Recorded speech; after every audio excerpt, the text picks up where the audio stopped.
ચાલો હવે જો નાઇટ્રેટ અને સલ્ફેટ માટે હવે શું છે કે આલ્કલાઇન ધાતુઓ ધ્યાન આપજો કઈ આલ્કલાઇન અર્ધ ધાતુઓ એ ઓક્સાઇડ હાઇડ્રોક્સાઇડ કે કાર્બોનેટને નાઇટ્રિક એસિડ સાથે ગરમ કરો તો તમે એની અંદરથી નાઇટ્રેટ મેળવી શકો. દાખલા તરીકે આ ધાતુ છે કયું છે આલ્કલાઇન અર્ધ ધાતુનો ઓક્સાઇડ છે. કોનો છે? આલ્કલાઇન અર્ધ ધાતુનો ઓક્સાઇડ. આથી જોતા જ ખબર પડી જાય કે કારણ કે અહીંયા એમો પ્રકારનો ઓક્સાઇડ બનાવે છે. ઓકે, એમો2 પ્રકારનો બનાવતો હોય તો અલગ વસ્તુ છે.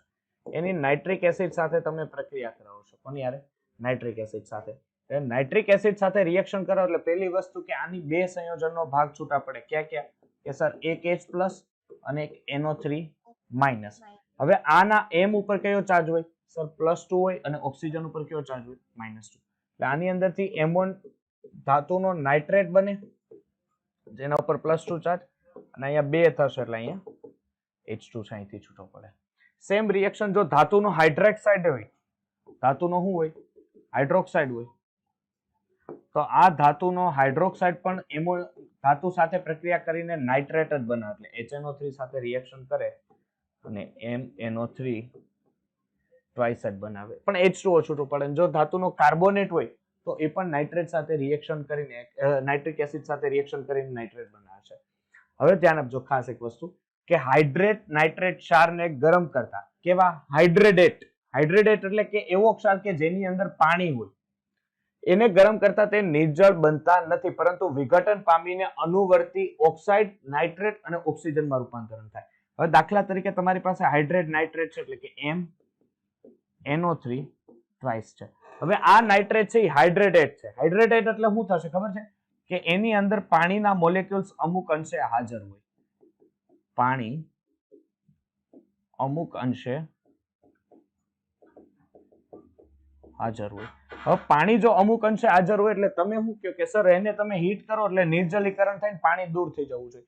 પણ અહીંયા એવું નથી થતું. આ શું કરે કે આ જે ધાતુનો નાઇટ્રેટ છે આ ધાતુનો નાઇટ્રેટ શું કરશે કે એની અંદરથી એમો પ્રકારનો ઓક્સાઇડ NO2 અને O2 છે એની અંદરથી શું કરે છે? છૂટો કરે છે. એટલે આમાંથી એમો NO2 અને O2 ના આયનો છે સંયોજનો છે એ ઓક્સાઇડ અહીંયા છૂટા પડે છે. હવે એ જ પ્રમાણે તમારી પાસે દાખલા તરીકે બેરેલિયમ નાઇટ્રેટ હોય. શું હોય? Beryllium nitrate. હવે આ બેરેલિયમ નાઇટ્રેટ છે એટલે એની અંદર શું થશે કે beryllium NO3 twice. Beryllium NO3 twice. એની જ્યારે 125 ડિગ્રી સેલ્સિયસ તાપમાને ગરમ કરો, કેટલા? 125 ડિગ્રી. એટલે બેરેલિયમનું એક સંકીર્ણ સંયોજન આપે. આ સંકીર્ણ સંયોજન ખૂબ જ જટિલ સંકીર્ણ સંયોજન કારણ કે બેરેલિયમ ઓક્સોહેક્ઝા નાઇટ્રેટ. ધ્યાન આપજો. બેરેલિયમ ઓક્સોહેક્ઝા નાઇટ્રેટ પ્રકારનું N2O5 સાથેનું આ સંયોજન આપે છે. જે સંયોજનની આપણે કોઈ જરૂરિયાત નથી અત્યારે, ખાલી સંયોજન આપે છે એ પ્રમાણે તમે એને યાદ રાખી શકો.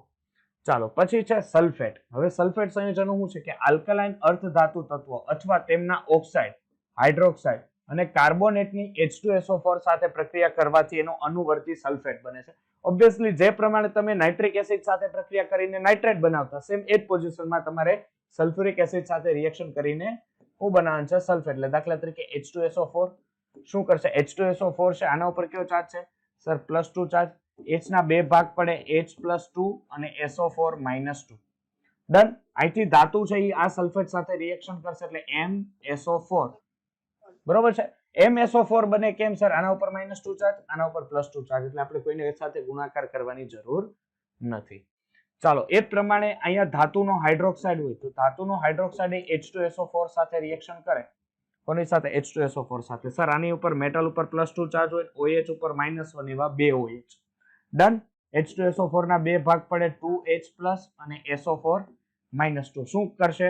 સર આ બે મેટલ છે અહીંથી શું ઉપાડશે?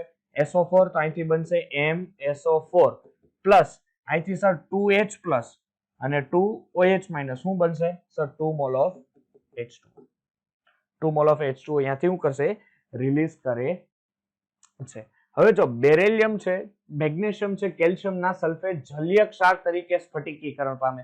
હવે પહેલી વસ્તુ કે સર સ્ફટિકીકરણ પામવું એટલે શું થશે? શું આવશે? સ્ફટિકીકરણ એટલે શું? સ્ફટિકીકરણ એટલે હું જ્યારે તમે કોઈ પણ દ્રાવણને ઠંડુ પાડો છો, અત્યારે કોઈ પણ દ્રાવણ અત્યારે હીટ હોય, જ્યારે તમે એ દ્રાવણને ઠંડુ પાડો તો એની અંદરથી એના ક્રિસ્ટલ જે સ્ફટિકો છે આ ક્રિસ્ટલ સ્ફટિકો શું થાય ત્યાંથી એ દૂર થાય, એટલે કે ક્રિસ્ટલ જેવું. તમને દાખલા તરીકે તમને ન સમજાતું હોય તો જે ખાંડ હોય એની ચાસણી હોય, આ ચાસણીને પછી તમે ઠંડી પાડો તો એ ઠંડી પાડો તો એમાંથી ક્રિસ્ટલ તમને જોવા મળે, નાના નાના શું જોવા મળે, ક્રિસ્ટલ જોવા મળે. જે સ્ફટિક પાર એટલે ફરીથી ચાસણીને ઠંડી પાડો તેમાંથી ખાંડના સ્ફટિકો ફરીથી બહાર નીકળે. હવે જો આ બધા છે આ સ્ફટિકીકરણ પામતા સંયોજનો છે. દાખલા તરીકે barium sulphate into 4 time H2, તો આ સજળ પરમાણુ કહેવાય કે એની અંદર શું છે, પાણીનો મોલેક્યુલ્સ હાજર હોય. દાખલા તરીકે MgSO4 into 7 time H2. Done. સાથે સાથે calcium sulphate into 2 time H2. તો આ બધા શું થયા, સજળ થયા, જેનું સ્ફટિકીકરણ ઝડપથી થઈ શકે. હવે એક વસ્તુ આ ખાસ યાદ રાખજો કે તમે અહીંયા જુઓ, ધ્યાન આપજો. આ ખાસ એક વસ્તુ ધ્યાન આપજો. શું છે કે સમૂહમાં નીચે તરફ જતા, ક્યાં સમૂહમાં જો તમે નીચે તરફ જાઓ તો સમૂહમાં નીચે તરફ જતા M+2 આયનની, આપણને કાલે પણ મેં ભણાવ્યું હતું, ક્લિયર કટ કરાયું કે ધાતુના આયનની જે જલીયકરણ ઉષ્મા છે, કઈ જલીયકરણ ઉર્જા શું થાય, જલીયકરણ ઉર્જાનું મૂલ્ય શું થાય, ઘટે. હવે જલીયકરણ ઉર્જા ઘટે એટલે ધાતુની દ્રાવ્યતા પણ શું થાય, ઘટે. દ્રાવ્યતા પણ સાહેબ ઘટે. એટલે ધાતુની બેઝિકતા વધે. એક એક પોઈન્ટ યાદ રાખજો, ધાતુની બેઝિકતા વધે. ધ્યાન આપજો, ઇનઓર્ગેનિક કમ્પાઉન્ડમાં ઓલવેઝ આવો જ MCQ આવશે કે ઘટે વધે. આપણને ગમે એવા તમારે ગમે એવા નીટના પેપર ઉઠાવી લેવાના, ક્યાંય તમને રિએક્શન આવી, નીટના એક્ઝામના પેપરમાં કોઈ પણ જગ્યાએ રિએક્શનો તમને જોવા મળશે નહીં. એટલે રિએક્શનો બહુ ઓછી, જે આવા ટ્રેન્ડ્સ છે બરોબર છે, એ ટ્રેન્ડ્સ જ વધારે હશે. એટલે ધાતુની દ્રાવ્યતા ઘટી. એટલે ધાતુની દ્રાવ્યતા ઘટવાનું મેઇન રીઝન છે કે ધાતુની બેઝિકતા, એક જ મિનિટ,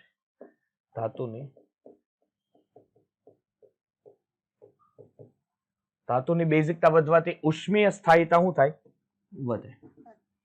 ઉષ્મીય સ્થાયીતા વધે. ઓકે. એટલે સલ્ફેટને ગરમ કરતા શું થઈ જાય, એનું વિઘટન થઈ જાય. દાખલા તરીકે MgSO4 છે, એમાંથી MgO અને +SO3 એમાંથી છૂટા પડે છે. ચાલો નેક્સ્ટ. હવે છે બેરેલિયમનો વિકર્ણ સંબંધ. શું છે બેરેલિયમનો વિકર્ણ સંબંધ? શું કે છે વિકર્ણ સંબંધ? કે બેરેલિયમ અન્ય આલ્કાઇલ ધાતુથી શું થાય છે, અલગ પડે છે. હવે તમે જેટલા પણ આગળના ટ્રેન્ડ્સ ભણ્યા, જેટલી પણ વસ્તુ ગલન બિંદુ, ઉત્કલન બિંદુ જે પણ ભણ્યા ને, એ બધું ટ્રેન્ડ્સ છે ને આમાં લાગુ પડશે. કઈ રીતે આમાં લાગુ પડે જોવો.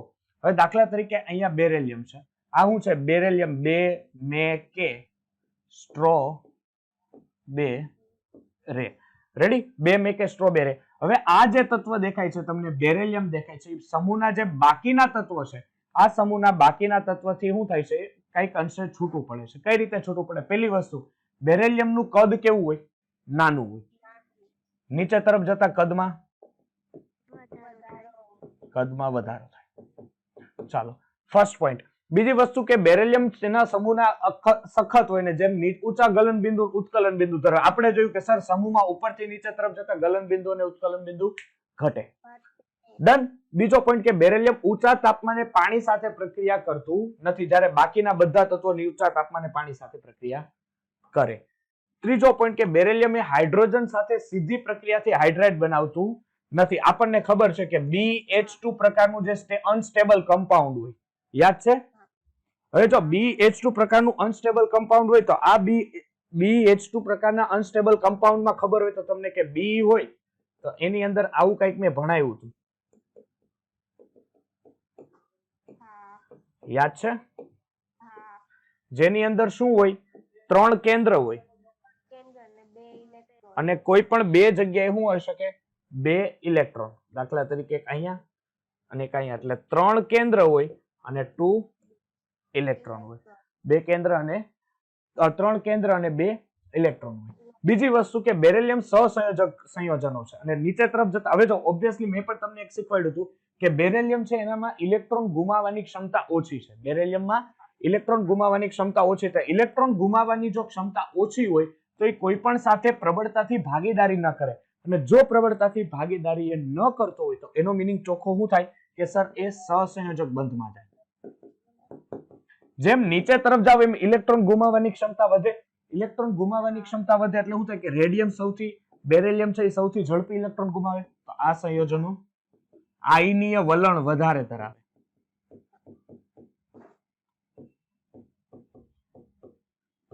આયનીય વલણ એ શું ધરાવે છે?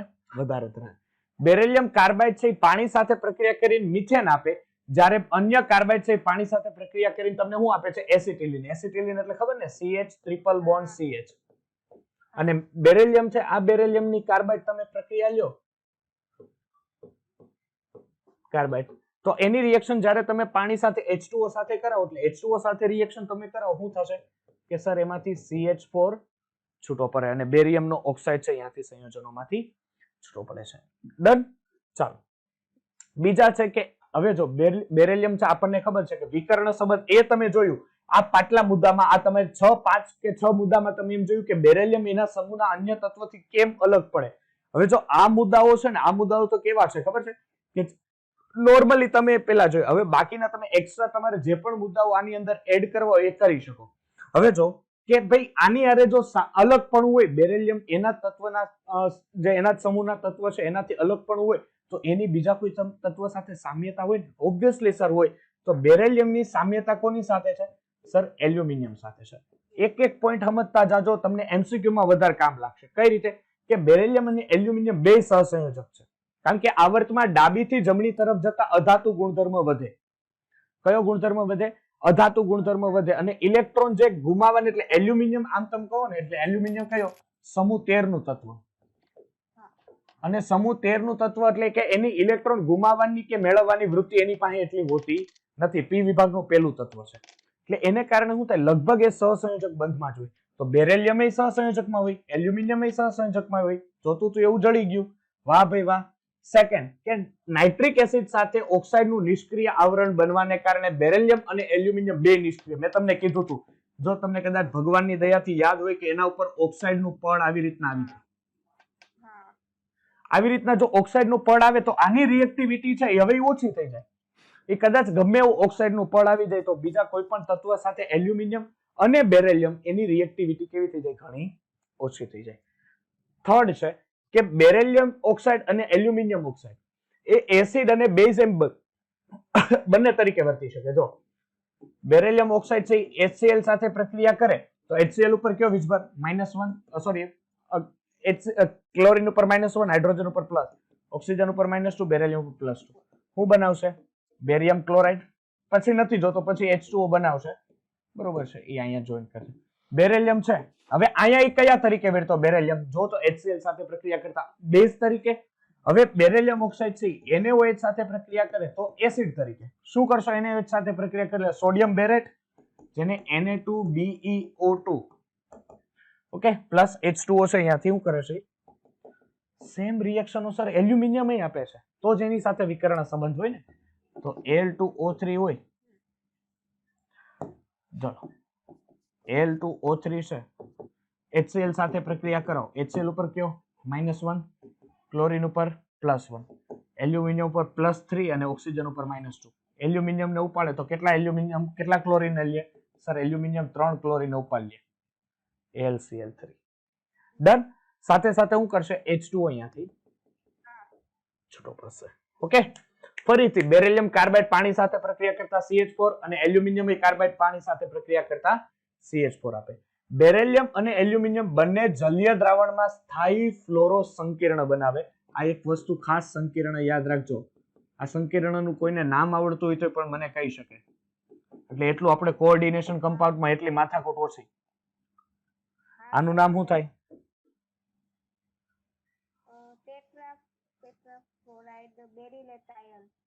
ટેટ્રાફ્લોરાઇડ. ઓકે, પછી એની બાજુનું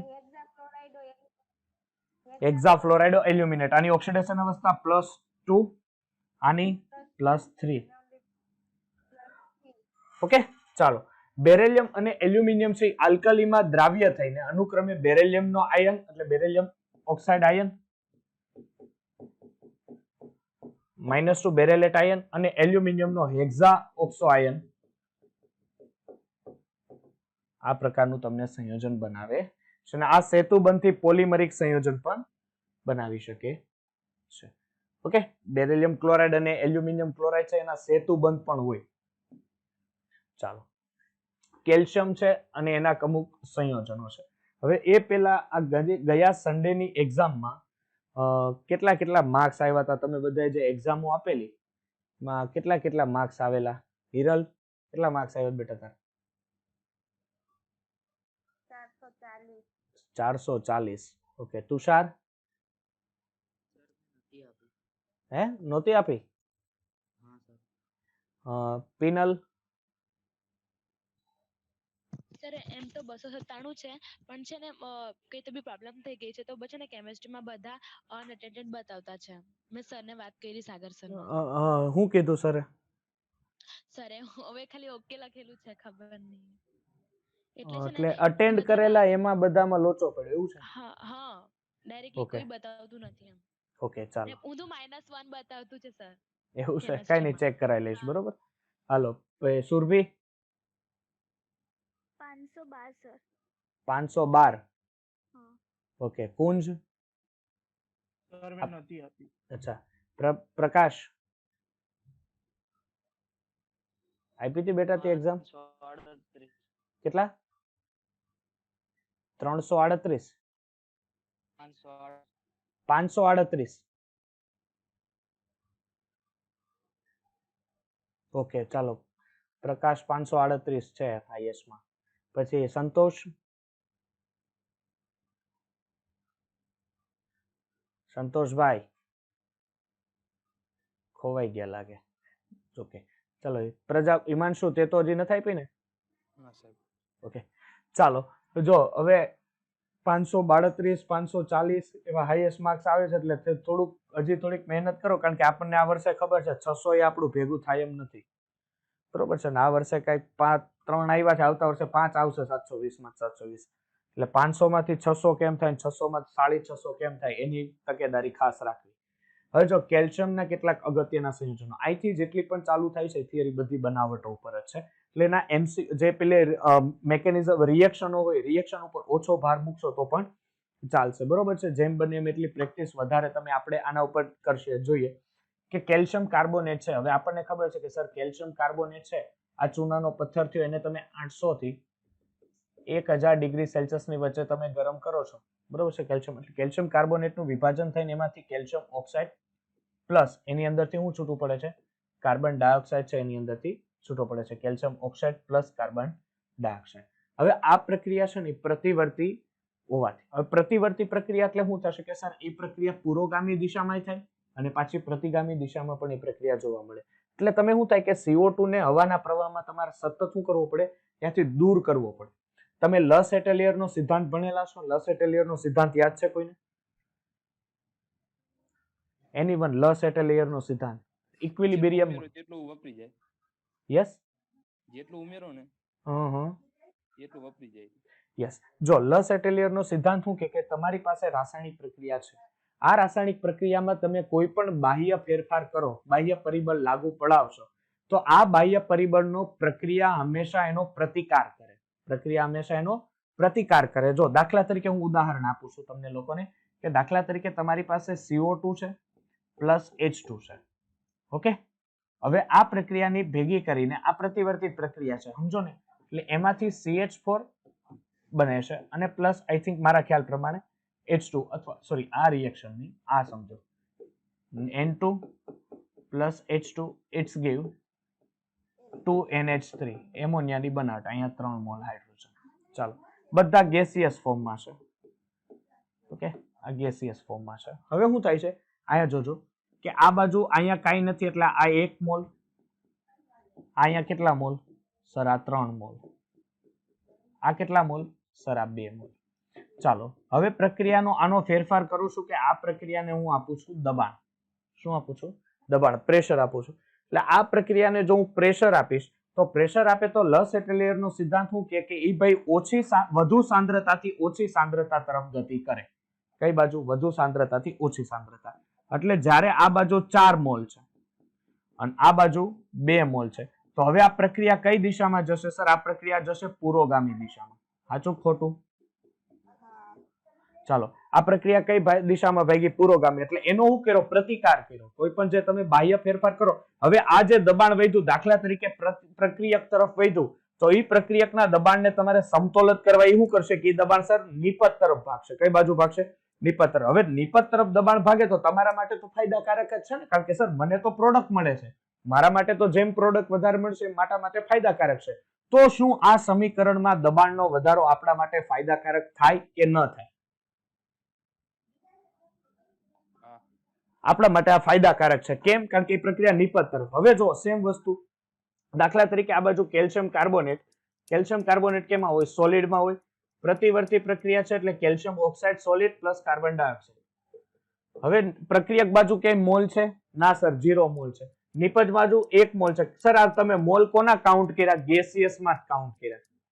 જો હું હવે પ્રેશર આપીશ, હું દબાણ આપું છું અહીંયા, ઓકે, અહીંયા પ્રેશર આપું છું, તો હવે શું કરશે? એનો પ્રતિકાર કરશે એટલે વધુ મોલ થી ઓછા મોલ તરફ ગતિ કરે. તો હવે વધુ મોલ થી ઓછા મોલ તરફ ગતિ કરી તો આ કઈ દિશામાં ગતિ થઈ? સર આ તો પ્રતિગામી પ્રક્રિયા થઈ. કઈ પ્રક્રિયા થઈ? પ્રતિગામી. હવે પ્રતિગામી જો પ્રક્રિયા થઈ હોય, બરોબર છે, તો આપણા માટે આ ફાયદાકારક થાય? આનો દબાણનો વધારો ન થાય. શું કામ? કારણ કે તમે નિપજ થી પ્રક્રિયક તરફ આવવા લાગ્યા, એટલે કે જેથી લસ એટલિયરના સિદ્ધાંત મુજબ પ્રક્રિયા પૂર્ણ થવા તરફ આગળ વધે અને એની શું થશે? વધુ નિપજ બને છે. એટલે આ પ્રક્રિયામાં દબાણ કોઈ આપવામાં આવતું નથી. હવે જો કેલ્શિયમ કાર્બોનેટ છે અસ્ફટિકમય ઘન પદાર્થ છે, એનું મેલ્ટિંગ પોઈન્ટ છે, આ મેલ્ટિંગ પોઈન્ટ 2870 કેલ્વિન છે. કેટલું છે? 2870 કેલ્વિન. જેને વાતાવરણમાં ખુલ્લો રાખતા ભેજ એટલે શું કરે? CO2 નું શોષણ થઈ જાય. એટલે કેલ્શિયમ ઓક્સાઇડ છે એને પણ જો તમે હવામાં પાણી સાથે પ્રક્રિયા કરી રાખો, બરોબર છે, એટલે એ ફોડેલો ચૂનો, જેને આપણે કેલ્શિયમ હાઇડ્રોક્સાઇડ તરીકે પણ ઓળખીએ છીએ. જો તમે કેલ્શિયમ ઓક્સાઇડ છે એ વાતાવરણમાંથી કાર્બન ડાયોક્સાઇડ મેળવે તો ફરીથી હાર્ડ બની જાય, બરોબર છે. એટલે કઈ રીતનું થાય ખબર? હવે તમે સરસ મજાનું આ ચૂનાના પથ્થરનું આવું પાણી બનાવ્યું, જો તમે એને વાતાવરણમાં મૂકી રાખો તો શું કરે? વાતાવરણમાંથી કાર્બન ડાયોક્સાઇડને એબ્ઝોર્વ કરી લે, વાતાવરણમાંથી કાર્બન ડાયોક્સાઇડને એબ્ઝોર્વ કરીને કેલ્શિયમ કાર્બોનેટ એટલે કઠણ પથ્થર જેવું તમને બનાવી દે, જો ચૂનો છે વધારે સમય એમને પડ્યો રહે તો. હવે ચૂનાનું ફૂટવું, જેને સ્લેકિંગ ઓફ લાઇમ, બરોબર, અથવા તમે એને ફોડેલો ચૂનો કહી શકો. ચૂનાનું ફૂટવું એટલે સ્લેકિંગ ઓફ લાઇમ, અથવા તમે એને ફોડેલો ચૂનો કહી શકો. હવે જો પહેલી જ વસ્તુ, કેલ્શિયમના કોઈ પણ ઓક્સાઇડ બને એ કેવા હોય સર? બેઝિક પદાર્થો જ હોય. બેઝિક પદાર્થ જ હોય. એટલે ઊંચા તાપમાને એસિડિક ઓક્સાઇડ સાથે પ્રક્રિયા. આ વસ્તુ તમને ખબર છે? પી બ્લોકમાં તમને ખ્યાલ હોય તો એસિડિક ફ્લક્સ, એસિડિક અશુદ્ધિ દૂર કરવા તમારે શું એડ કરવું પડે? Basic flux. અને બેઝિક અશુદ્ધિ દૂર કરવા તમારે શું એડ કરવું પડે? Acidic flux. દાખલા તરીકે તમારી પાસે અત્યારે કેલ્શિયમ છે, કેલ્શિયમનો ઓક્સાઇડ છે. હવે શું કરો છો? આ કેલ્શિયમના ઓક્સાઇડની જ્યારે તમે સિલિકોન સાથે પ્રક્રિયા કરો, હવે તમારી પાસે કેલ્શિયમનો ઓક્સાઇડ છે ને અત્યારે દાખલા તરીકે અશુદ્ધિ છે, તો તમારી પાસે આ સિલિકોન ઓક્સાઇડ છે ને એસિડિક ફ્લક્સ થયો. સર એસિડિક ફ્લક્સ કઈ રીતે કહી શકો? બીકોઝ ઓફ સિલિકોન અધાતુ છે. સિલિકોન અધાતુ. કારણ કે અધાતુ કેમ સર? ડાબી જમણી તરફ જતા બધા અધાતુ ચાલુ થાય, અને અધાતુના ઓક્સાઇડ કેવા હોય? એસિડિક. ધાતુના ઓક્સાઇડ એસિડિક. એટલે એસિડિક હોવાને કારણે શું થશે કે ઈ આનું, હવે જો આ બે વચ્ચે રિએક્શન થશે. શું રિએક્શન થશે? સર ઈ બનાવશે કેલ્શિયમ સિલિકેટ. આ કેલ્શિયમ સિલિકેટને ઓળખો છો? એ શું હોય? સ્લેગ. સ્લેગ છે એ ધાતુ કરતા હળવો હોય કે ભારે હોય? હળવો હોય. કેવો હોય? સ્લેગ હંમેશા ધાતુને આયન કરતા કેવો હોય? હળવો હોય.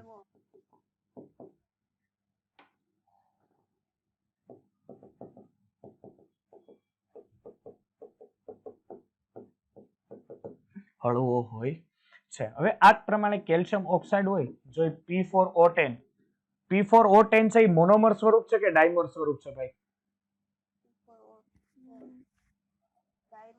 ડાયમર સ્વરૂપ, કારણ કે એનું મોનોમર સ્વરૂપ P2O5 છે.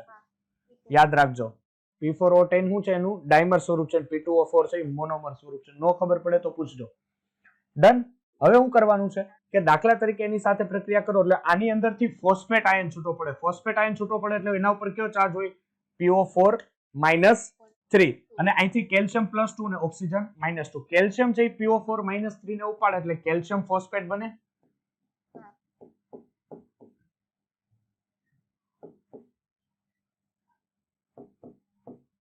કેલ્શિયમ ફોસ્ફેટ આયનની અંદરથી પ્રાપ્ત થાય છે. ઓકે, ચાલો નેક્સ્ટ. હવે એના ઉપયોગો જરીક વાંચી લ્યો તો. ચાલો તો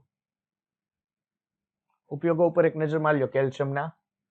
અને આ જે પેલો ઉપયોગ છે મોર્ટાર વાળો, સ્લેક લાઇમ પ્લસ સેન્ડ પ્લસ વોટર, યાદ રાખજો. જો રંગકો પેલા ખબર છે? રંગકો વિશે આઈડિયા છે પેલા? જે વર્ણકો અને રંગકો કઈ ખબર છે? આપણે પ્રિન્ટિંગમાં ભાઈ યુઝ થાય. હા, તે લાઇમ રંગકો એટલે શું થાય કે જેની અંદર લાઇમસ્ટોન એટલે કે ચૂનો હાજર હોય. ક્લિયર છે બધાને? ઓકે, ચાલો. જો હવે છે ફોડેલો ચૂનો. એ ફોડેલા ચૂનામાં બે પ્રકારના હોય. જો એક કેલ્શિયમ હાઇડ્રોક્સાઇડ છે, આ તો આપણને ખબર છે સ્ફટિકમય પાવડર સ્વરૂપનું. જો કેલ્શિયમ હાઇડ્રોક્સાઇડ છે, જો આ જલીય દ્રાવણ હોય, કેવું હોય? જલીય દ્રાવણ હોય તો એને લાઇમ વોટર કહેવાય. શું હોય? જલીય દ્રાવણ હોય તો એને લાઇમ વોટર કહેવાય. અને જો નિલંબિત કરેલું દ્રાવણ હોય, નિલંબિત કરેલું દ્રાવણ એટલે કે એમાંથી લગભગ પાણીના મોલેક્યુલ્સને છૂટા કરી દીધા હોય તો આને મિલ્ક ઓફ લાઇમ કહેવાય. જો આ છે ને, આમાં ચેન્જીસ શું હોય તો સર ખબર ન પડી. તો જો લાઇમ વોટર હોય ને એમાં જે આપણે સમજી લ્યો કે દૂધમાં વધારે પડતું નાખેલું પાણી એ લાઇમ વોટર હોય. અને એકદમ ઘાટા રગડા જેવો સફેદ જો ટાર જેવો પદાર્થ હોય, ડામર જેવો, તો મિલ્ક ઓફ લાઇમ કહેવાય કે જેમાં લગભગ પાણીના મોલેક્યુલ્સ હોતા જ નથી. ઓકે, એટલે બંનેમાં એ ચેન્જીસ હોય, બીજો કઈ નેક્સ્ટ એક ચેન્જીસ હોતો નથી. હવે શું થાય કે ભાઈ આ ચૂનાના નીતરિયું પાણી, જેને તમે ફોડેલા ચૂનો કહી શકો, ચૂનાના નીતરિયા પાણીને તમે શું કરો કે ભાઈ કેલ્શિયમ હાઇડ્રોક્સાઇડ છે, આ કેલ્શિયમ હાઇડ્રોક્સાઇડને જો કાર્બન ડાયોક્સાઇડ સાથે રિએક્શન કરો એટલે મેં પહેલા જ કીધું કે હવામાંના કાર્બનને શું કરે? પોતે એબ્ઝોર્વ કરી લે. એબ્ઝોર્વ કરી લે એને કારણે શું થાય કે એમાંથી પાણીના મોલેક્યુલ્સને છૂટો પાડે અને શું બનાવે? Calcium carbonate. હવે કેલ્શિયમ કાર્બોનેટ છે એને કારણે શું થાય કે ભાઈ આ કેલ્શિયમને કારણે આનો રંગ કેવો આવે? દૂધિયો. દૂધિયો રંગ આવે અને આની અંદર શું થઈ જાય? પાણી છૂટો પડી જાય. અને જો વધુ માત્રામાં તમે કેલ્શિયમ કાર્બન ડાયોક્સાઇડ, અહીંયા જે માત્રા રાખેલી ને આ માત્રા ઓછી, એટલે અહીં યાદ રાખો અથવા તમારે પેમ્પલેટમાં લખવું હોય તો લખી લેજો કે કાર્બન ડાયોક્સાઇડની જો કાર્બોનેટ બનાવે દૂધિયો રંગ, તો ત્યારે કાર્બન ડાયોક્સાઇડની માત્રા કેવી હોય? ઓછી હોય. જો એ જ પ્રમાણે અહીંયા કાર્બન ડાયોક્સાઇડની માત્રા જો વધુ થઈ જાય, વધુ માત્રામાં થઈ જાય, તો આ જ જે કેલ્શિયમ હાઇડ્રોક્સાઇડ છે એ શું બનાવી નાખે? કેલ્શિયમ બાયકાર્બોનેટ બનાવી નાખે. શું બનાવી નાખે? Calcium bicarbonate. Because of bicarbonate હોય એટલે HCO3 ઉપર કયો ચાર્જ હોય? માઇનસ ચાર્જ હોય. ને કેલ્શિયમ ઉપર કયો ચાર્જ હોય? +2 ચાર્જ. એટલે આ બેથી સંયોજન બનીને કેલ્શિયમનો બાયકાર્બોનેટ બને છે. હવે તમે દાખલા તરીકે એની ક્લોરીન સાથેની રિએક્શન આપો કે લાઇમની તમે ક્લોરીન સાથે પ્રક્રિયા કરો તો કેલ્શિયમનો ક્લોરાઇડ સંયોજન અને હાઇપોક્લોરાઇડ, આ બે વસ્તુ ખાસ યાદ રાખજો. જો અહીંયા ધ્યાન આપજો, કેલ્શિયમ છે, આ કેલ્શિયમ હાઇડ્રોક્સાઇડ છે. એક મિનિટ, આ કેલ્શિયમ હાઇડ્રોક્સાઇડ છે, આની તમે ક્લોરીન સાથે, કોની સાથે? ક્લોરીન સાથે, એટલે કેલ્શિયમ, આનાથી કેલ્શિયમ ક્લોરાઇડ તો બનશે, સાથે સાથે કેલ્શિયમનો હાઇપોક્લોરાઇડ પણ બનશે. શું બનશે? હાઇપોક્લોરાઇડ. આ તમે પી બ્લોકમાં તમને ખબર હોય તો, જો યાદ હોય તો બાકી કોઈ ટેન્શન નથી. પી બ્લોકની અંદર એક આવતું હેલસ એસિડ, હેલિક એસિડ, હાઇપોહેલસ એસિડ, આઈડિયા હોય તો બરોબર છે. હેલસ એસિડ ની બધી આવતું, એની અંદરથી આ હાઇપોક્લોરાઇડ થશે. બાદ એ બ્લીચિંગ પાવડરનો જે શું થઈ છે? ઘટક છે. એના તે બાંધકામમાં ઉપયોગી છે, મોર્ટાર તરીકે, સંક્રમણના સ્વભાવને કારણે દિવાલો તોડવા, ચર્મ ઉદ્યોગમાં અને ખાંડના શુદ્ધિકરણમાં અને બ્લીચિંગ પાવડરની બનાવટમાં તેનો ઉપયોગ થાય છે. હવે જો કેલ્શિયમ કાર્બોનેટ છે એટલે કે કેલ્શિયમ કાર્બોનેટની બનાવટ લેવાની, તો આપણને ખબર છે કે કુદરતમાંથી મળતું ચૂનાના પથ્થર, ચોક, આરસ પહાણ વગેરેમાંથી મળે. પણ હવે એની બનાવટ લેવી હોય તો કઈ રીતે? ભાઈ કેલ્શિયમ હાઇડ્રોક્સાઇડ. હવે આ બનાવટ મારે રિપીટેશન વારંવાર ન કરવી પડે. ફરીથી એ જ છે, calcium hydroxide plus carbon dioxide, calcium carbonate.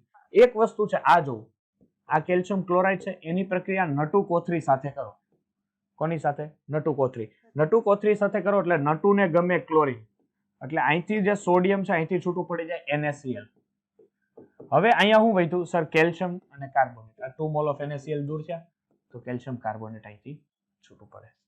હવે એક વસ્તુ યાદ રાખજો કે આ જે છે સફેદ લીસો પદાર્થ પાવડર હોય જે પાણીમાં ખૂબ ઓછો ડિઝોલેશન હોય. આમાં લગભગ તેમ લખ્યું છે અદ્રાવ્ય જ હોય, એની ડિઝોલેશન પાણીમાં ખૂબ ઓછી હોય.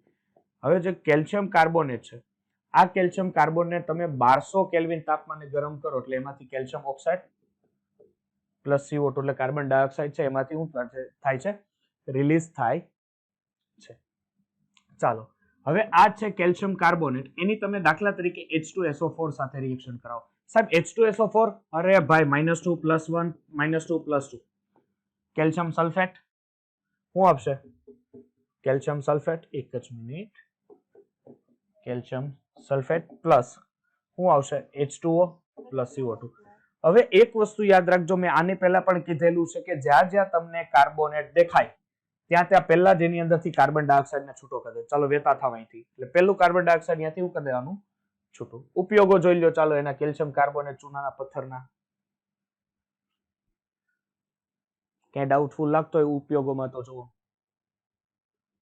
ચાલો ક્લિયર ઓકે ચાલો જો હવે છે આપણી પાસે plaster of Paris calcium sulphate into 2 time H2O okay હવે જો હવે આ જે સંયોજનો છે આ સંયોજનોમાંથી આપણે વનાફ એટલે કે એક હાઇડ્રોજનના મોલેક્યુલ્સને હું કરું છું દૂર કરું છું તમારી પાસે મીન્સ કે બે છે એટલે હું કેટલા દૂર કરું છું દોઢ દૂર કરું છું સમજ પડે છે કેટલા દોઢ બે છે એટલે એની અંદરથી હું દોઢ દૂર કરું એટલે કેલ્શિયમ સિલિકેટ ઇન્ટુ 1/H2 થાય દોઢ દૂર કરો દોઢ તો કેમ 1.5 H2O તો લખાય નહીં એની જગ્યાએ 3/2 H2O આપણે લખી શકીએ બરોબર છે એટલે દોઢ H2O છે અહીંયાથી હું દૂર કરું છું એટલે એની મદદથી હું તમને મળશે પ્લાસ્ટર ઓફ પેરિસ મળશે હવે દાખલા તરીકે આ જે પ્રક્રિયા છે 120 ડિગ્રી સેલ્સિયસ તાપમાને તમે કરો છો હવે જો તમે આને વધારે ને વધારે હજી હીટ આપો બરોબર છે 120 ડિગ્રી સેલ્સિયસ કરતા પણ વધારે હીટ આપો તો અહીંયાથી જે અડધો H2O છે અડધો H2O અહીંયાથી શું થઈ જાય નીકળી જાય એટલે કેલ્શિયમ સિલિકેટ જ વધે પ્લસ અહીંથી 1/H2O થાય એટલે આ જે કેલ્શિયમ સિલિકેટ બને આને કહેવાય મૃત અથવા બળેલો પ્લાસ્ટર ઓફ પેરિસ કહેવાશે મૃત અથવા બળેલો પ્લાસ્ટર ઓકે મૃત અથવા બળેલો પ્લાસ્ટર તમે એને કહી શકો હવે પેલી વસ્તુ કે આ જે કમ્પાઉન્ડ છે એ સફેદ એકદમ ઘન પદાર્થ છે બરોબર છે સફેદ સ્ફટિકમય ઘન પદાર્થ છે બીજી વસ્તુ કે તેના વજનના 1/3 ભાગમાં જા ધ્યાન આપજો એક એના વજનના શું થાય 1/3 ભાગમાં પણ જો આ ભીંજવતા જીપ્સમના જે સ્ફટિકો છે આ સ્ફટિકો આંતર જોડાણથી કેવા થાય સખત વિસ્તૃત પદાર્થ બને છે તેને પાણી સાથે જામી રાખવાનો અને જામી જવાનો ગુણધર્મ નોંધપાત્ર છે અને 5 થી 15 મિનિટની અંદર લગભગ 1/3 ભાગ જો તમારી પાસે કેલ્શિયમ સિલિકેટનો હોય તો આ કેલ્શિયમ સિલિકેટનો ભાગ 1/3 લગભગ ભીંજાઈ જાય અને 5 થી 15 જ મિનિટની અંદર કેલ્શિયમ સિલિકેટ છે બરોબર છે આ કેલ્શિયમ સિલિકેટ શું થઈ જાય એકદમ હાર્ડ ફોર્મમાં આવી જાય બરોબર છે આપણને ખબર છે અત્યારે ઘણા એવા બિલ્ડિંગો પણ બને છે કે જ્યાં સિમેન્ટ છે જલ્દી આપણને મોસ્ટ ઓફ ઉદાહરણ છે બુર્જ ખલીફા દાખલા તરીકે એનું જે સિમેન્ટ યુઝ કરવામાં આવ્યો એ સિમેન્ટને હવે 10-15 મિનિટમાં જામી જાય એવું જ કરવો પડે કારણ કે એક તો ગરમી જ્યાં એટલી છે બરોબર છે એટલે જામવાનું અને સાથે સાથે ફાટવાની પણ સિમેન્ટ એવી કોશિશ કરે એટલે આ લોકો શું કરે કે એમાં એવા મટીરિયલ્સ નાખે કે જેને કારણે શું થાય કે ફટાફટ જામી જાય સિમેન્ટ અને એને ઓછા પાણીની જરૂર પડે ઇનકેસ એ પણ એક વસ્તુ કે ઓછા પાણીની અંદર પણ એ જામી જાય દાખલા તરીકે પ્લાસ્ટર ઓફ પેરિસ છે એ એવી કમ્પાઉન્ડ છે કે આ કમ્પાઉન્ડની અંદર પાણીના થોડાક પણ ટીપા પડી ગયા એટલે એટલા ભાગમાં શું થાય કે એકદમ હાર્ડ ફોર્મમાં આવી જાય પ્લાસ્ટર ઓફ પેરિસ એટલે આને પાણીથી જેમ બને એમ થોડોક દૂર રાખવો પડે બીજી વસ્તુ કે તેમાં મીઠું ઉમેરીને એની સેન્ટિંગનો વેગ સેન્ટિંગ એટલે શું થાય કોઈ પણ હવે આ દાખલા તરીકે તમારી પાસે પ્લાસ્ટર ઓફ પેરિસ અહીંયા પડ્યું છે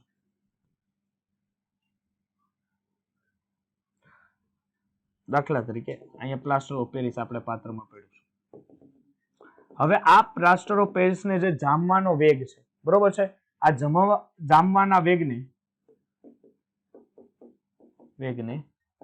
વધારવા માટે એની અંદર શું થાય ખબર NaCl નાખી દો એને જે જામવાનો વેગ છે એ શું થઈ જાય તદ્દન વધી જાય અને તેમાં બોરેક્સ અથવા ફટકડીનું સૂત્ર કોઈને આવડે છે મેં આગળ એકવાર કીધું હતું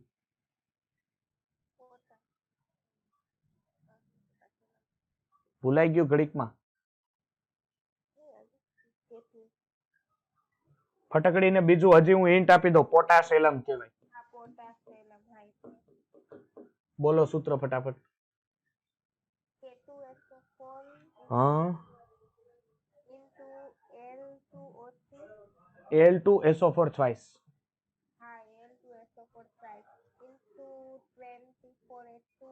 યસ into 24 H2 હવે તમે એમાં બોરેક્સ પાવડર અથવા ફટકડી ઉમેરી નાખો તો એનો સેન્ટિંગનો વેગ શું થઈ જાય ઘટી જાય છે હવે જો 473 કેલ્વિન કે ઊંચા તાપમાને નિર્જળ છે નિર્જળ એટલે કે ખાલી મૃત બળેલો કેલ્શિયમ સલ્ફેટ આ મૃત બળેલા કેલ્શિયમ સલ્ફેટનું તમે સેન્ટિંગ કરી શકો નહીં ફટકડી અને પ્લાસ્ટર ઓફ પેરિસનું મિશ્રણ જે સેન્ટિંગ થતા ઘણું સખત બને છે તેને કીન સિમેન્ટ કહેવાય છે. ખાસ યાદ રાખવાનું છે આ મુદ્દો કે કીન સિમેન્ટ કોને કહેવાય કે ફટકડી અને પ્લાસ્ટર ઓફ પેરિસને જ્યારે તમે ભેગું કરો એટલે શું થાય કે સેન્ટિંગ કરતા એની મજબૂતાઈ એકદમ જોરદાર રીતે થઈ જાય.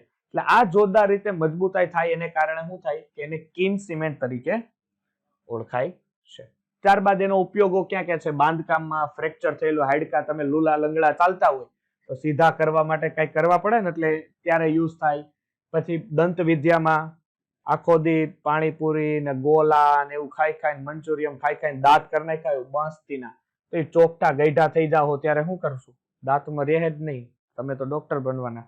ડેન્ટલમાં જ નથી જવું. ડેન્ટલ ને દૂરથી સલામ. બરોબર, કારણ કે ડેન્ટલ ને દૂરથી સલામ. હવે જો પછી જે પૂતળા બને આપણે ગણપતિ દાદા આવે ને પછી માતાજી આવે તો એ લખવાના ચોક અમે તમને જે ચોક અમે કિલો મહિનામાં ખાઈ જાય. કારણ કે બોર્ડમાં ભણાવતો એટલે આપણે તો અહીંયા સારી સુવિધા છે ભાઈ પેલું બોર્ડ છે બોર્ડમાં ભણાવતો એને શું કરવાનું. પ્રયોગશાળામાં સાધનો અને પાત્રોને હવાચુસ્ત બંધ કરવા માટે પણ તેનો ઉપયોગ થાય છે. હવે જો આ સિમેન્ટ જે છે ને હું સિમેન્ટ કહું છું ને આ સિમેન્ટની જે માત્રા છે ને જે સિમેન્ટ વાળું થિયરી એવી આ સિમેન્ટની માત્રા તમારે ખાલી યાદ રાખવાની છે બીજી કોઈ વસ્તુ નહીં. એટલે અંડરલાઈન એને જેટલું હવેથી કરાવું ને ખાલી અંડરલાઈન જ કરવાનું છે. પછી જો પોર્ટલેન્ડ સિમેન્ટનું બંધારણ હોય તો એમાં કેટલું ટકા હું હોય એ અંડરલાઈન કરી લ્યો કે એના ઉપર એક નજર માર લેવાની. અહીંયા છે. પછી આગળ પોર્ટલેન્ડ સિમેન્ટ છે એમાં ડાય કેલ્શિયમ સિલિકેટ હોય તો શું હોય, ટ્રાય હોય તો શું હોય, ટેટ્રા હોય તો શું હોય એ જોઈ લ્યો અને એમાં એક અંડરલાઈન કરી લ્યો.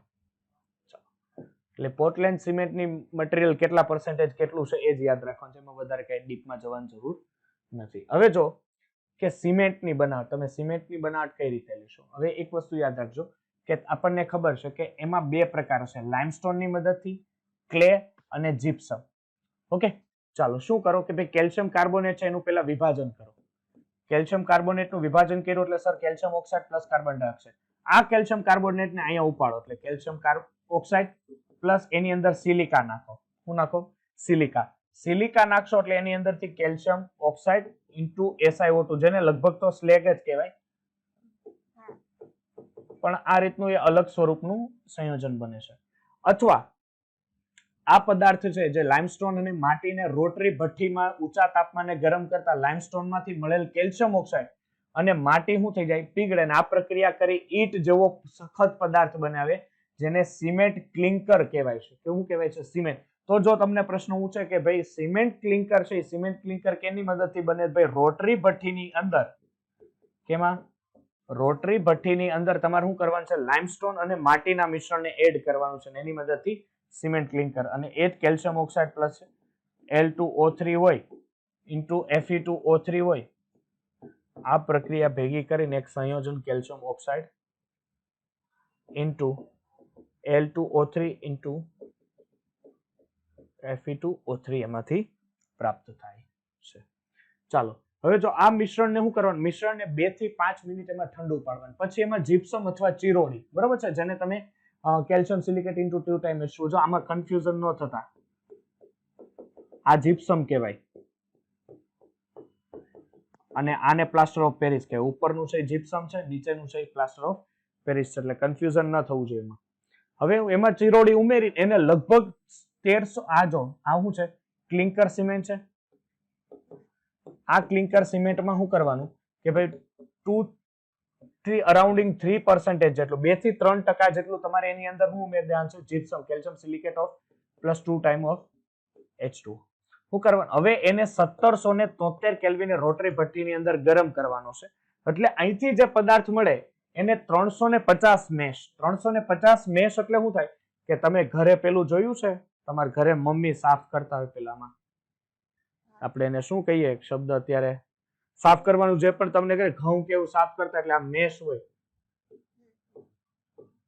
પેલી હોલ વાળી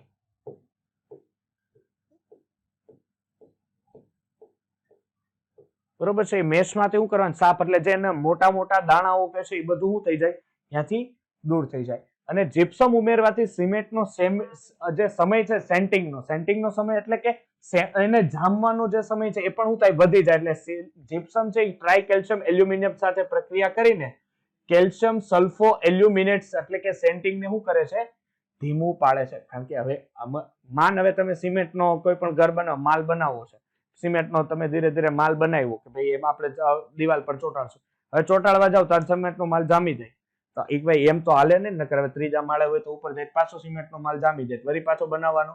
એટલે એને ધીમું પાડવા માટે તમે એમાં ફરીથી શું કરશો કે ટ્રાય કેલ્શિયમ એલ્યુમિનેટનું એડ કરશો, એટલે એને કારણે પ્રક્રિયા શું થઈ જાય? ધીમી થાય છે. ચાલો, એના ગુણધર્મ શું છે? ગુણધર્મમાં છે ને આ તમારે સિલિકા મોડ્યુલ ને આ એલ્યુમિના મોડ્યુલ છે ને એ કઈ યાદ નથી રાખવાનું, એને કેન્સલ કરી દો.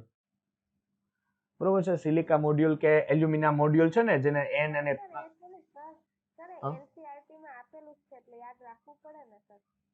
એ સિમેન્ટ ની આપી છે ગુણવત્તા વાળું? હા તો વાંધો નહીં. તો આ સિલિકા મોડ્યુલ યાદ રાખજો કે હા બરોબર. આ પેલા પર્સન્ટેજ વાળું છે, SiO2 percentage of Al2O3 plus percentage of Fe2O3. એટલે આની મદદથી તમે સિલિકા મોડ્યુલ એટલે કે તમે રેતી નાખીને જે સિમેન્ટ નું બનાવો છો એ, અને પછી છે એલ્યુમિના, સોરી આ આપેલું છે percentage of Al2O3 ના છેદમાં percentage of Fe2O3. ઓકે, ચાલો હવે જો આયર્ન ની હાજરીમાં, લોખંડ ની હાજરીમાં કારણે રાખોડી રંગનો દેખાય છે. કેવો છે? રાખોડી રંગ. અને સફેદ સિમેન્ટમાં આયર્ન હોતું નથી, એટલે કે એની અંદર એનો રાખોડી રંગ હોય નહીં. આપણને ખબર છે સિમેન્ટનો રંગ કેવો હોય છે. આ સિમેન્ટો બાંધકામમાં એસિડની અસર પણ જણાય છે. ને દ્રાવ્ય કાર્બન ડાયોક્સાઇડ યુક્ત પાણી તથા સોડિયમ તથા મેગ્નેશિયમના ક્ષારયુક્ત પાણી. યસ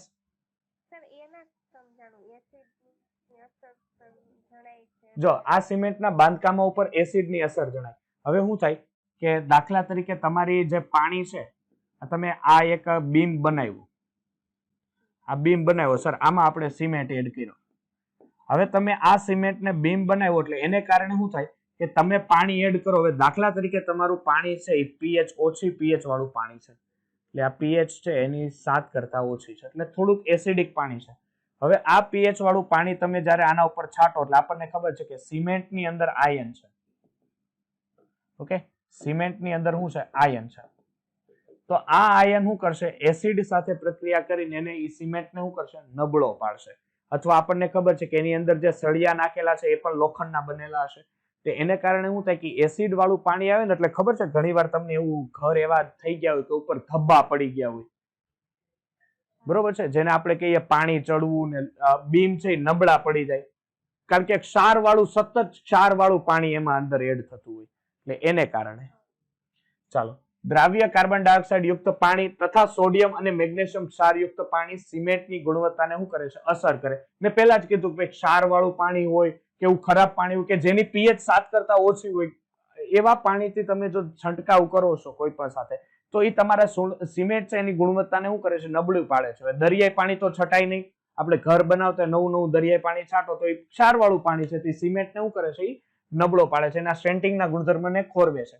પાણીના સંપર્કમાં આવતા તે મજબૂતાઈ પકડવાનું શરૂ કરે છે અને કઠણ બને છે. તે સિમેન્ટને જામી જવાનું કે સેન્ટિંગ ઓફ સિમેન્ટના ગુણધર્મને આગળ વધારે છે. ચાલો, હવે છે તમારી પાસે સેન્ટિંગ ઓફ સિમેન્ટ. હવે શું છે? જો ધ્યાન આપજો ખાસ. જ્યારે સિમેન્ટને તમે યોગ્ય પાણીમાં મિશ્ર કરી થોડા પ્રમાણમાં રહેવા દો એટલે શું થાય કે એની અંદર સિમેન્ટ જામી જાય.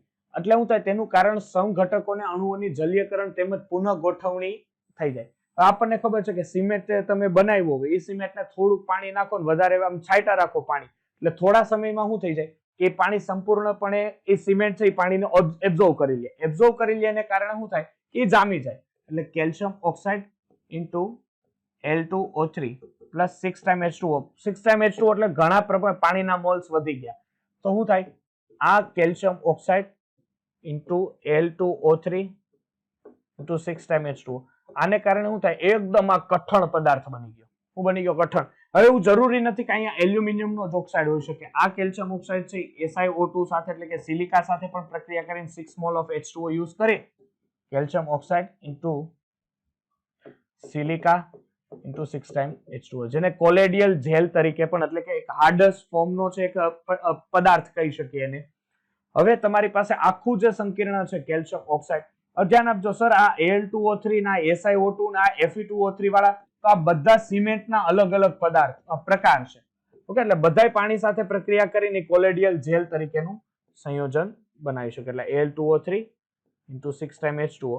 અને અહીંયા શું થાય કે સર અહીંયા FeO અને કેલ્શિયમ ઓક્સાઇડ જે છે વધારાનો Fe2O3 અને કેલ્શિયમ ઓક્સાઇડ અહીંયાથી શું થાય છે, સંયોજનો દૂર થાય છે. જળ વિભાજનને કારણે તમે કેલ્શિયમ હાઇડ્રોક્સાઇડ, હવે દાખલા તરીકે આ કેલ્શિયમ સિલિકેટ છે CaO, આને કેલ્શિયમ સિલિકેટ જ કહેવાય કારણ કે એને બેને ભેગું કરો એટલે એ જ વસ્તુ થઈ. એની જ્યારે તમે જળ વિભાજન હાઇડ્રોલિસિસ કરો તો જળ વિભાજન કરતા આમાંથી શું થશે, બે સંયોજનો છૂટા પડશે. એમાંથી એક કેલ્શિયમ છે એ પાણીમાંના OH ને લઈને કેલ્શિયમ હાઇડ્રોક્સાઇડ સ્વરૂપે છૂટો પડે, પાણીના લઈને કેલ્શિયમ હાઇડ્રોક્સાઇડ સ્વરૂપે છૂટો પડે. એક બને કેલ્શિયમ ઓક્સાઇડ ઇન્ટુ સિલિકો, પાછો સિલિકેટ છે અહીંયાથી સંયોજનો દૂર કરે છે. ચાલો હવે થોડુંક આ છેલ્લું કંટાળાજનક છે, ઇનઓર્ગેનિક છે એટલે પહેલા જ ખબર હોય ભાઈ થોડું કંટાળાજનક તો રહે. ઉત્પન્ન થતા જેલ કંઈક અંશે બાષ્પયન દ્વારા અને કંઈક અંશે જલીયકરણ ન પામેલા ઘટકોના જલીયકરણ દ્વારા પાણી ગુમાવવાની શરૂઆત કરે. બરોબર છે, એટલે લગભગ એમાંથી પાણીના મોલેક્યુલ્સ હોય ધીરે ધીરે અહીંયાથી દૂર થવા લાગે. હવે જો કેલ્શિયમ હાઇડ્રોક્સાઇડ એ કેલ્શિયમ સિલિકેટના કણોને જોડે છે, જ્યારે એલ્યુમિનિયમ હાઇડ્રોક્સાઇડ એ આંતરાલીય સ્થાનને શું કરે છે, પૂરે છે અને જેથી સખત બને છે.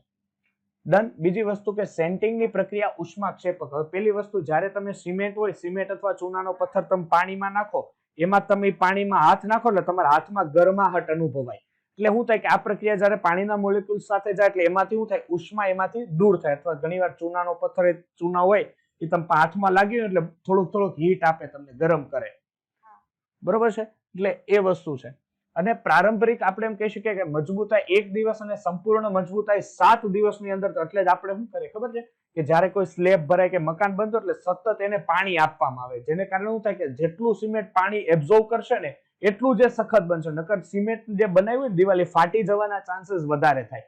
એટલે જેટલું વધારે આપો તમે પાણી એટલું એબ્ઝોર્વ થશે. એટલે કે ટ્રાય કેલ્શિયમ સિલિકેટનો સેન્ટિંગ સમય 28 દિવસ, ડાયનો અને ટ્રાયનો કેટલો છે 1 વર્ષ. એટલે કે વધારે લોકો શું યુઝ કરે કે ભાઈ થોડાક દિવસોમાં જ સેન્ટિંગનું પ્રમાણ વધી જાય ને એટલે પાછો આમ તમે જો તો આર્થિક દ્રષ્ટિએ ટ્રાય કેલ્શિયમ સિલિકેટ સસ્તો પડે, પણ સસ્તો પડીને કામ હોય વરસ થાય તો સેન્ટિંગ થાય એટલે કઈ કામનો નથી. એનો ઉપયોગ લોખંડના સળિયાની આસપાસ પોર્ટલેટ સિમેન્ટ યુક્ત કપચી ભરવા, RCC એટલે કે જેને રેનફોર્સ કોન્ક્રીટ કહેવાય, રસ્તા, પુલ, બંધો, ઇમારતો વગેરેના બાંધકામ માટે એનો ઉપયોગ થાય છે. ચાલો આ ચેપ્ટરની લગભગ હવે છેલ્લી થિયરી કેલ્શિયમ અને મેગ્નેશિયમની શું છે, અગત્યતા. ફરીથી આપણે જેમ સોડિયમ અને પોટેશિયમની અગત્યતા, જેને સોડિયમ પોટેશિયમ પંપ કહેવાય, એ આપણે પરફેક્ટ ભણેલા એ જ પ્રમાણે આપણે જોઈએ કેલ્શિયમ અને મેગ્નેશિયમ. ચાલો એક પુખ્ત વયની એક લેડીઝ છે, એક સુંદર કન્યા છે, સરસ મજાની છોકરી છે. બિલાડી નથી, આ છોકરીઓ અત્યારે આવું કરે ને માથે.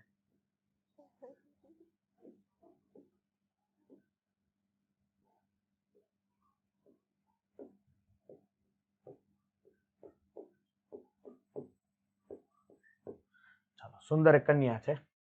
હવે આ શરીરની અંદર પુખ્ત વયની વ્યક્તિની શરીરની અંદર શું હોય, 25 ગ્રામ મેગ્નેશિયમ હોય. બીજી વસ્તુ કે સર એની અંદર 1200 ગ્રામ કેલ્શિયમ હોય. ઓકે, અને એની અંદર 5 ગ્રામ ની એક ખીલી હોય, એટલે મીન્સ કે ખીલી નો હોય, લોખંડ હોય, અને 0.06 ગ્રામ શું હોય, કોપર હોય. આ સાપેક્ષમાં હોય. હવે માનવ શરીરની આની તમે દૈનિક જે જરૂરિયાત છે ને, આ દૈનિક જરૂરિયાત લગભગ 200 મિલીગ્રામ થી 300 મિલીગ્રામની હોય. ઓકે, 200 મિલીગ્રામ થી 300 મિલીગ્રામની રોજની જરૂરિયાત હોય. હવે શું થાય કે ફોસ્ફેટ સ્થાનાંતરમાં એટીપી નો ઉપયોગ કરતા બધા જ ઉત્સેચકો સહ અવયવ તરીકે Mg ની વધારે જરૂર પડશે, અને કોની, મેગ્નેશિયમની. અને આપણને ખબર છે કે વૃક્ષના પ્રકાશનું શોષણ પણ મેગ્નેશિયમને કારણે. આપણને ખબર છે કે વૃક્ષના પર્ણનો રંગ છે એ પણ મેગ્નેશિયમને આધીન જ હોય. બરોબર છે, એટલે મેગ્નેશિયમને આધીને જે ક્લોરોફિલ આપણે કહીએ છીએ. બરોબર છે, તમે લોકો બાયોલોજી વાળા છો, બાયોલોજી વાળાને તો વધારે આઈડિયા હોય છે. હવે જો શરીરમાં લગભગ 99% કેલ્શિયમ છે તમારો હાડકાની અંદર હોય અને દાંતની અંદર રહેલો હોય છે. ઉપરાંત કેલ્શિયમ એક જ્ઞાન તંતુમય સ્નાયુ કાર્યમાં, આંતરજ્ઞાન તંતુમય પ્રસરણમાં, કોષરસ પટેલની અખંડ સ્થિતિમાં અને રુધિરના ગઠાઈ જવાની ક્રિયામાં અગત્યનો ભાગ ભજવે છે. હવે જો પ્લાઝમામાં કેલ્શિયમનું સાંદ્રતાનું નિયમન લગભગ 100 ગ્રામ પર લીટર હોય છે.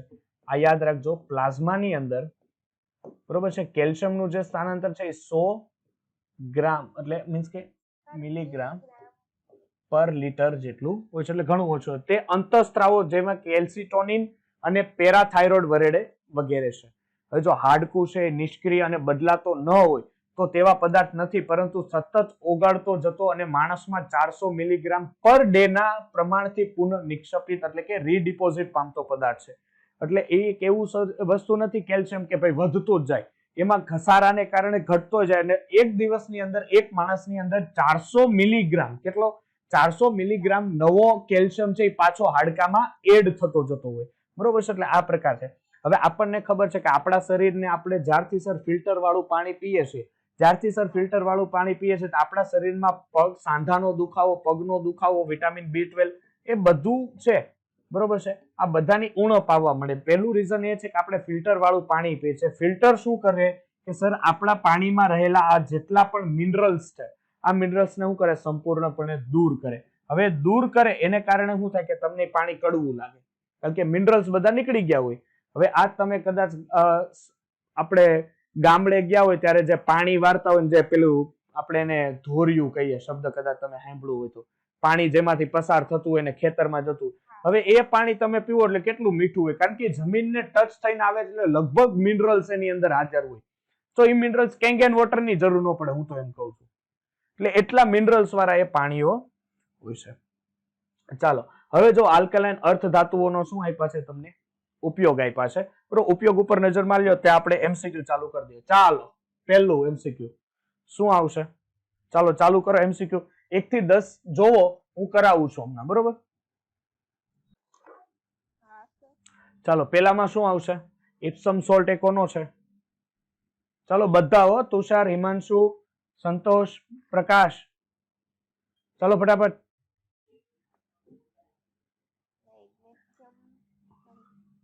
ઇપ્સમ સોલ્ટ તમારી પેમ્પલેટમાં આગળ જો પેલી કાચી ધાતુઓ આપેલી છે.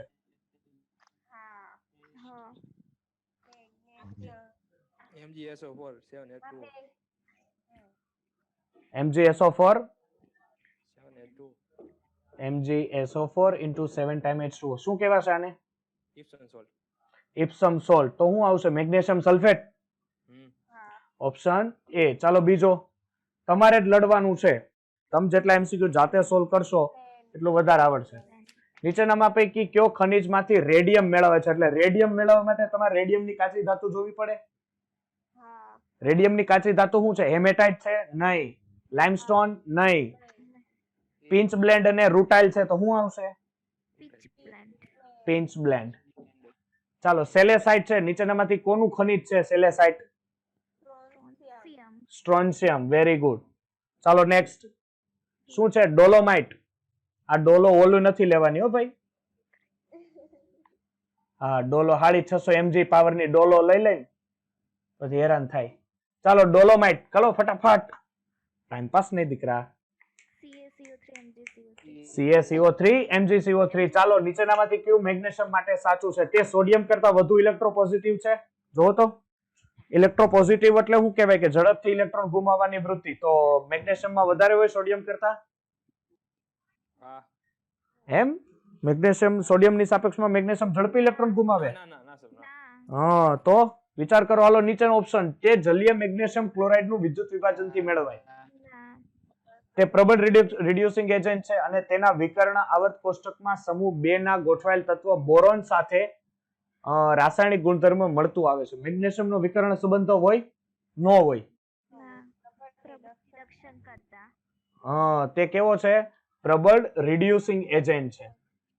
નેક્સ્ટ નીચેનામાંથી કઈ આલ્કલાઇન અર્ધધાતુ પ્રબળ રિડક્શન કરતા છે, હાલો શું આવશે, બેરિયમ. જો અહીંયા જો ચાર્જ હોત તો છેલ્લી. ચાલો નેક્સ્ટ હાલો જોવો. હવે તમને આપ્યું છે બેરેલિયમ અને બેરિયમ. બેરેલિયમનો પરમાણુ ક્રમાંક કેટલો થાય, હું 3 4 4. હવે આ લોકો આપ્યું છે કે પ્રથમ, હવે પેલી વસ્તુ કે બેરેલિયમ છે સમૂહ 2 નું પેલું તત્વ ને બેરિયમ છે એ બેરેલિયમ પછી 2 મે કે સ્ટ્રોબેરે સર આ તો સમૂહમાં ઉપરથી નીચે તરફ જતા આયનીકરણ એન્થાલ્પી શું થાય? ઘટે. તો આ બેની આયનીકરણ એન્થાલ્પીમાં ખાસો એવો ફેર હોવો જોઈએ કે ન હોવો જોઈએ? હોવો જોઈએ. તો સર બેરિલિયમની આયનીકરણ એન્થાલ્પી કરતા બેરિલિયમની આયનીકરણ એન્થાલ્પી કેવી હોવી જોઈએ? બેરિયમની ઓછી હોવી જોઈએ કે વધારે હોવી જોઈએ? હે? બેરિયમની બેરિલિયમની કેવી હોવી જોઈએ? વધુ હોવી જોઈએ. અને બેરિયમની કેવી હોવી જોઈએ? ઓછી હોવી જોઈએ. હાલો ઓપ્શન ગોતો ને જવાબ લખો, ટીક કરો. શું આવશે? ડી. ચાલો, આલ્કલાઇન અર્ધધાતુ સંયોજનો નીચેનામાંથી કયો ચુંબકીય ગુણધર્મ ધરાવે? પહેલી વસ્તુ કે આલ્કલાઇન અર્ધધાતુઓ હોય, હા બોલો, કેવો ગુણધર્મ ધરાવે? પહેલી વસ્તુ, દાખલા તરીકે કોઈ પણ એક તત્વનું ઉદાહરણ આપો. મેગ્નેશિયમ લ્યો, ઇલેક્ટ્રોન રચના 1s2 2s2 2p6 3s2. આની પાસે અયુગ્મિત ઇલેક્ટ્રોન છે? અયુગ્મિત ઇલેક્ટ્રોન નો હોય એનો મીનિંગ કેવો છે? પ્રતિચુંબકીય છે. ચાલો નેક્સ્ટ. આલ્કલાઇન અર્ધધાતુઓ બેરિલિયમના અપવાદ સિવાય તેમના સંયોજકતા ઇલેક્ટ્રોન સહેલાઈથી મુક્ત કરી શકે છે, તેથી તે કયા પ્રકારનો વર્તે છે? પ્રબળ રિડ્યુસિંગ એજન્ટ. બેરિલિયમને બાદ કરતા આ લોકોએ ખાસ યાદ રાખજો. ચાલો નેક્સ્ટ. આલ્કલાઇન અર્ધધાતુઓ અંગે નીચેનામાંથી કયું વિધાન સત્ય છે? જોવો હાલો. તેઓ દ્વિપરિમાણિક છે. હા, પણ અને તે દ્વિપરિમાણિક છે કે નથી? નથી. દ્વિપરિમાણિક એટલે દાખલા તરીકે F2 છે એ પ્રકારે, પણ એવું નથી. અને M-2 આયન બને એટલે પેલું વિધાન ખોટું. બીજું, તે અતિ વિદ્યુત ઋણ તત્વ છે એ વિધાન ખોટું. કારણ કે વિદ્યુત ઋણતા કઈ બાજુ હોય? જમણી બાજુ હોય. સમૂહ 17, સમૂહ 16, સમૂહ 15 એ બધા તત્વોની વિદ્યુત ઋણતા વધારે. પછી ઓપ્શન સી કે તે એક પરિમાણિક છે ને એના ઉપર +1, નહીં ખોટું. એના ઉપર કેવો વીજભાર હોય? +2 હોય. એટલે ઓપ્શન ડી સાચો. તેઓ એક પરમાણુ છે અને એના ઉપર +2 આયન પ્રકારના બનાવે છે. ચાલો નેક્સ્ટ. શું છે નેક્સ્ટ? કે સર નીચે આપેલા તત્વો પૈકી રાસાયણિક દ્રષ્ટિએ સૌથી વધારે સક્રિય કોણ હોય? કોણ હોય? બેરિયમ હોય. શું કામ? સર બેરિયમ શું થશે કે ઝડપથી ઇલેક્ટ્રોન ગુમાવે એટલે એની રિએક્ટિવિટી શું થાય? વધે. ચાલો, નીચેનામાંથી કોનું ગલન બિંદુ સૌથી નીચું હશે? શું આવશે? સ્ટ્રોન્શિયમ. ચાલો નેક્સ્ટ. નીચેના પૈકી કોનું ગલન બિંદુ સૌથી ઊંચું હશે? બેરિલિયમ. કિરમજી રંગનો પ્રકાશ શાના કારણે બને છે આતશબાજીમાં? સ્ટ્રોન્શિયમ. વાહ ભાઈ વાહ, તમે તો પણ. ચાલો, રેડિયમ ને આલ્કલાઇન અર્ધધાતુ સૌથી નીચે મૂકવામાં આવેલું છે. આ તત્વ માટે નીચેનામાંથી શું સાચું? ચાલો મને કહો. હાલો, ઈ છે. પછી